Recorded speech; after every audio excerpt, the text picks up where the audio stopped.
મારો તો લક્ષ્ય ને મારો હેતુ એક જ છે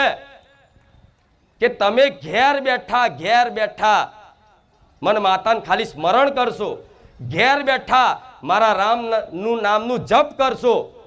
તો ઘેર બેઠા તમારા વારેજા ધામ રવિવાર આવવાની જરૂર નહીં પડે। ઘેર બેઠા હું માતા તમારા ઘેર ના આવું તો હું સોલંકી પેઢીની રહું મારી મેલડી નહીં।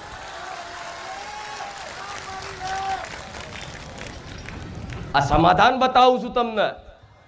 જે સમાધાન માટે તમે દર ભટકો છો